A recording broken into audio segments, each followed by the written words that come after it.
All right, I guess let's talk about Tanner's pick of the week. The 2.5-hour long Marvel film that released in 2021. Eternals. Not the That's Eternals. right, guys. Yeah, very important. Not the Eternals, which would sound natural in, like, English. It's just Eternals. Yeah, that's the sequel.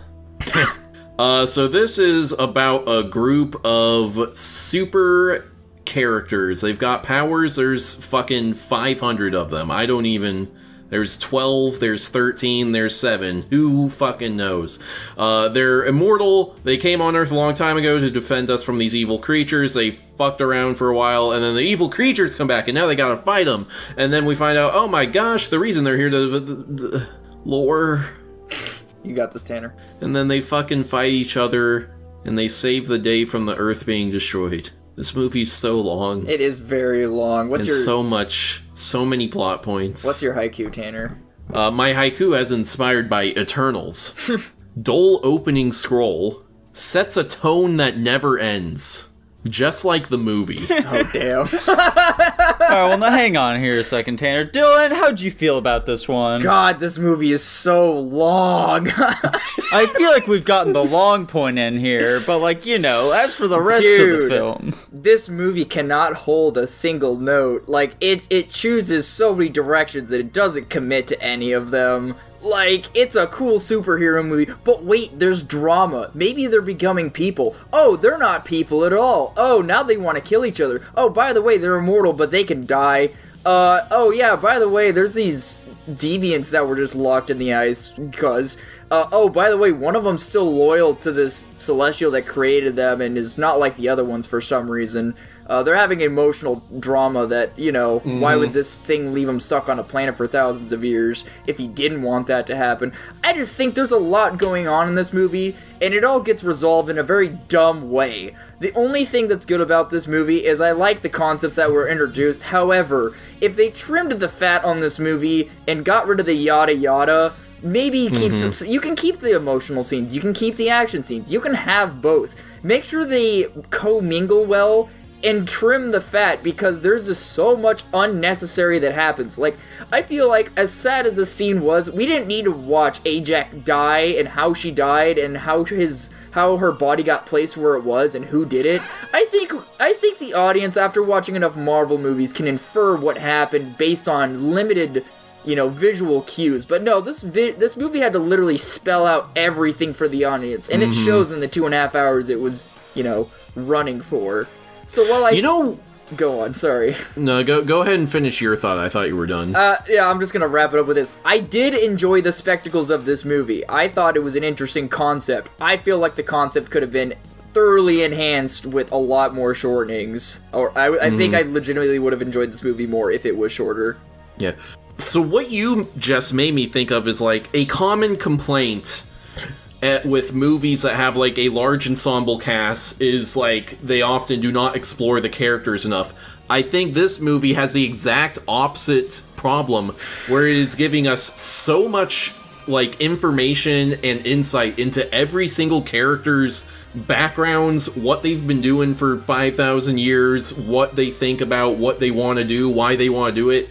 It becomes too much characterization. We're like, holy shit, this is boring and fucking, we need to, can we just have them be like, yeah, we're a team and, you know, we believe in good, or, you know, like, we need to clean it up a bit. Like, we have Kingo's thing where he's like, oh, I'm a movie star and also I'm kind of loyal to him for this reason, but I'm not going to fight with them. And we got Sprite where, like, oh, I'm a kid and I'm trapped in the thing, but I'm an adult mentally and this is a problem. And then we got Cersei and she's like, I'm unconfident about this thing. And it's just like, every character, I feel like this is a problem with the writer where they're like, well, I want to make every single character as fleshed out as possible.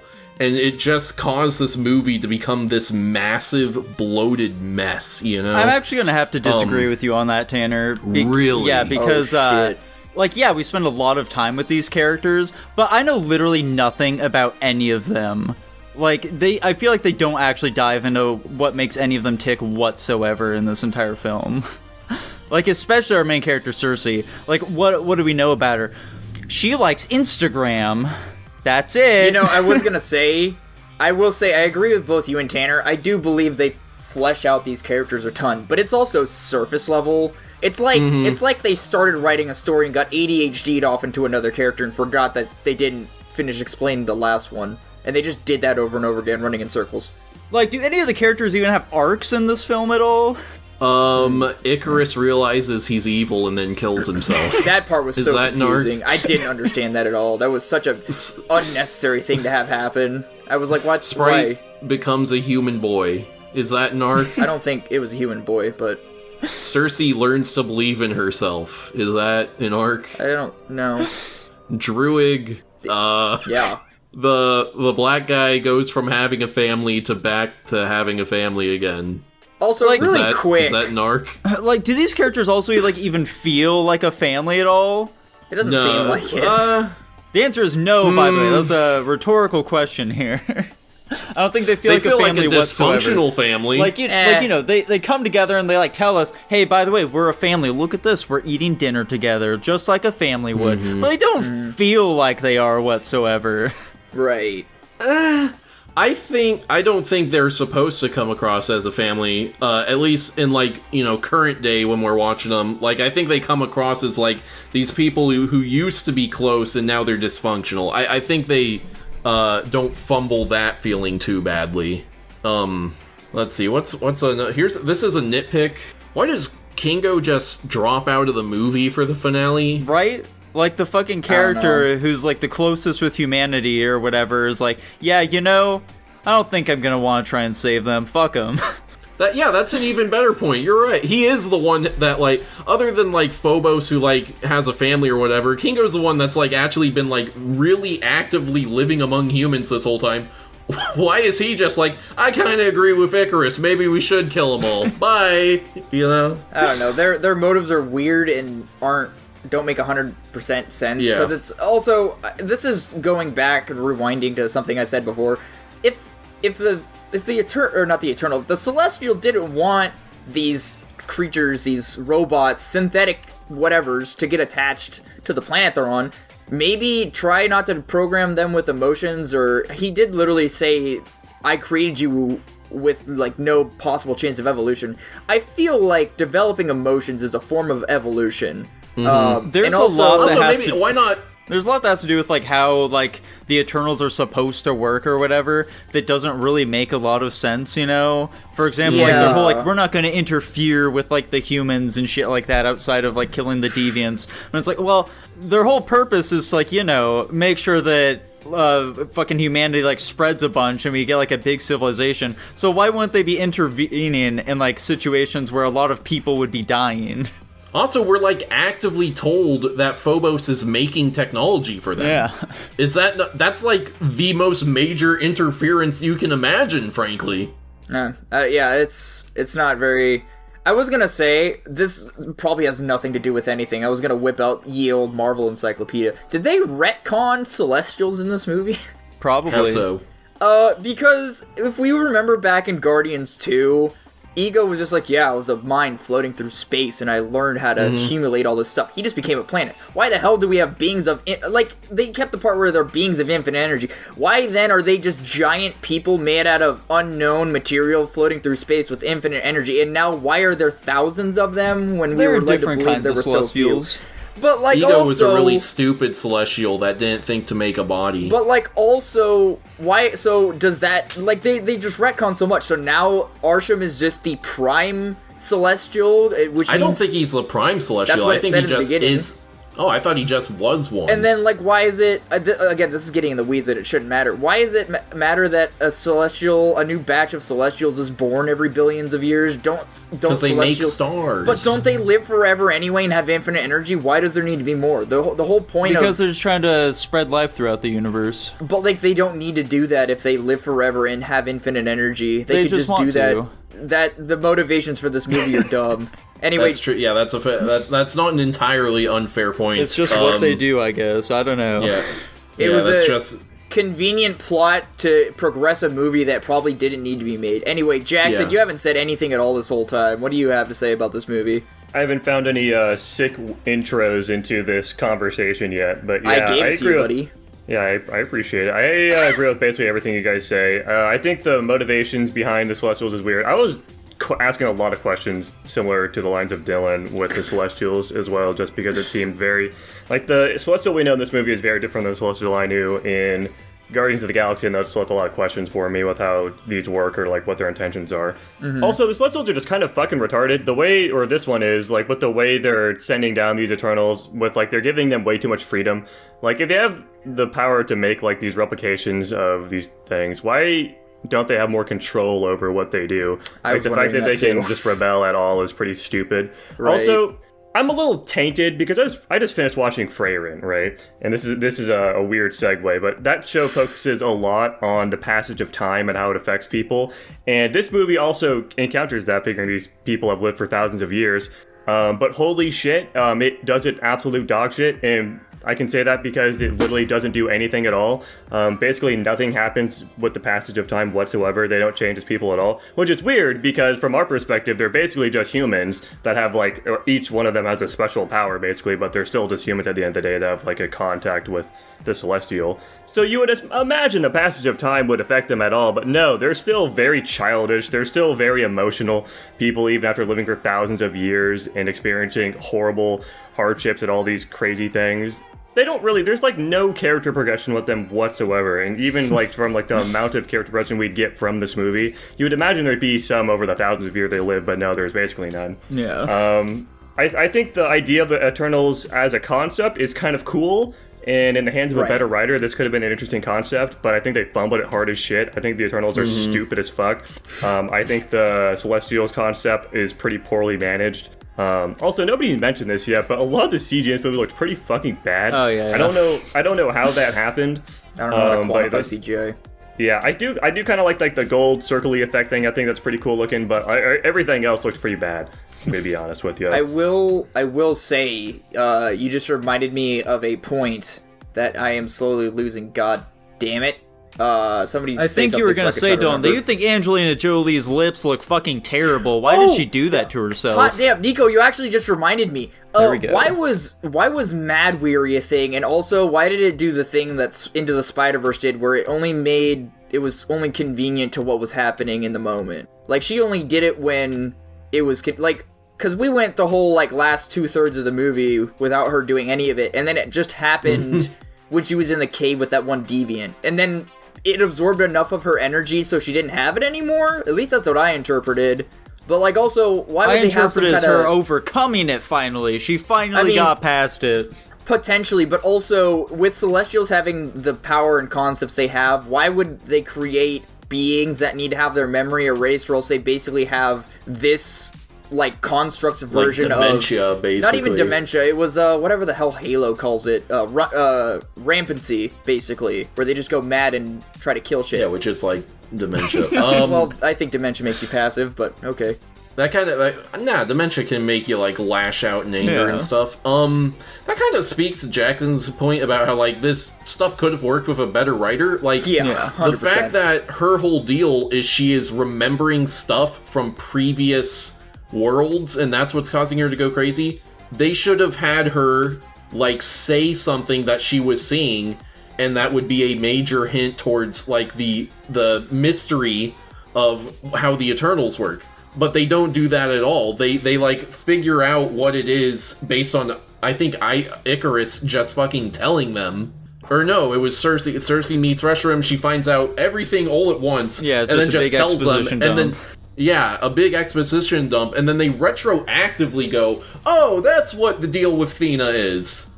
Like, Thena could have been, like, a neat way of them organically discovering what the mystery was instead of the big exposition dump. Yeah. Now, let's get to the next bad thing that we haven't even touched on yet. Oh, damn. The deviants. Oh. Why are they here? What? They're so pointless. It's especially like the main villain one. It's the motivation for the movie, unfortunately. Yeah, I understand it exists so that we can have an antagonist that we can actually identify, you know, and, like, you know, something it's a reason to have an action scene every half hour, basically. Yeah. But plot wise, they just do nothing other than kill off a couple characters. I think, and so they kind of end up also contributing to how long this movie is and how bloated the plot is. And so I think here I wrote down what I think you can do to fix this movie, or improve it at least. You cut out the deviants entirely, cut out all of the non-eternal characters. We don't need to meet whatever the fuck his name was that was dating Cersei. We don't need the 20 minutes that we were with that dickhead doing nothing. But Tanner, he's very important. They revealed he's some kind of superhuman at the end of the movie. Yeah, we don't need to do that. I don't even know what superhero he's We're supposed never to gonna be. see that guy again, by the way. Probably not. Like, they gave him a post-credit scene and we're never... But anyway, so cut out that shit, and then just make it so that instead of their purpose is to fight the deviants, their purpose is to help mankind flourish. And so they can interfere, because that makes more sense. Especially since we already see them interfering by making technology. But Tanner, here's the big issue with that. If they're allowed to interfere whenever there's like a big bad thing going on, where have they been throughout all these other Marvel movies? Fucking, you just make it so that in some ancient conflict, there's like a big disagreement between half and half of them, where we're like, well, hey, this is something we should just let play out because the humans do need to be in control of themselves. And then the other half is like, no, we should interfere. And then it's like, they kind of come to the conclusion that, okay, if either side tries to mess with humanity, the other half is gonna fucking stop them or something. Yeah. Yeah, it's a decent idea. Why not? Okay, and then, yeah, so you change that around, and then you have it so that Icarus knows what the deal is. He realizes that the fucking Celestial Awakening is going to come. He knows they're going to try and stop it, and so that's when he should be the main antagonist. I can see he's that. the one where he's like, listen, I know the thing is happening, and I want to make it happen, and I know they're going to try and stop me, so I'll lie as long as I can, and then I'll, fucking kill him. Yeah, and then, he'll maybe, like, push a kid off of the top of a house or some shit. I don't know. I'm just kind of spitballing here right now. What? I don't get the reference here. Oh, it's a Homelander thing. Never mind. Shut the... He's whatever. Couple things. Why did the Celestial help them kill itself? I don't know if I interpreted that properly. Damn, this is kind of fucked up. I'm doing this. I don't...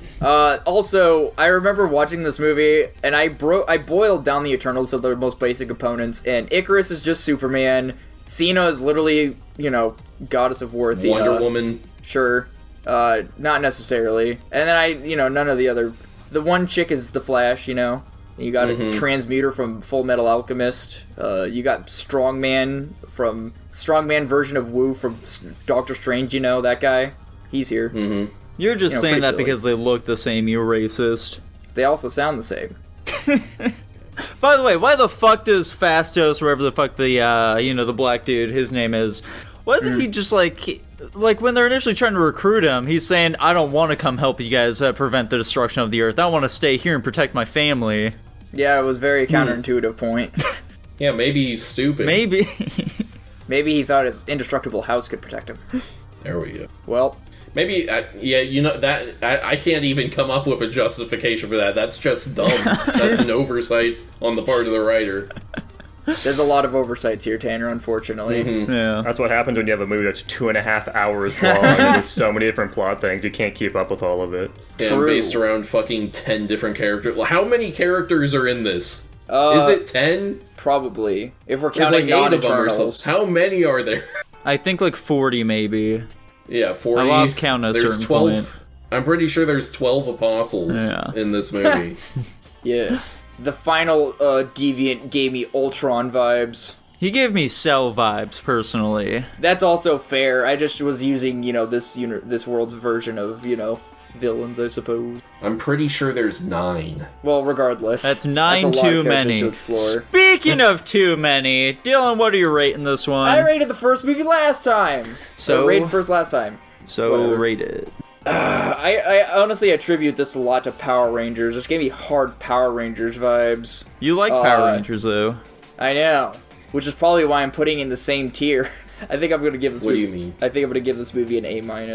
Why? I still enjoyed it. I don't know. What? You spent the entire review shitting on this movie. Yeah, like, but I was looking at all these other movies, and I was like, I still think it's better than these other movies. What other movies? All the ones on the list. Anyways, Dude, I'm bringing it downtown. I gave this movie a C. I think this movie kind of sucks because it has the idea is cool, and I like the idea of them, like Eternals in general. But yeah, they just fumbled it with the writing. It's way too bloated. They should have just lowered the scope of this film a bit, and I think it could have been nice. I think they're also just trying to like cater to the average Marvel audience, and that kind of and it worked apparently. Yeah, it handicaps itself a little bit because of that.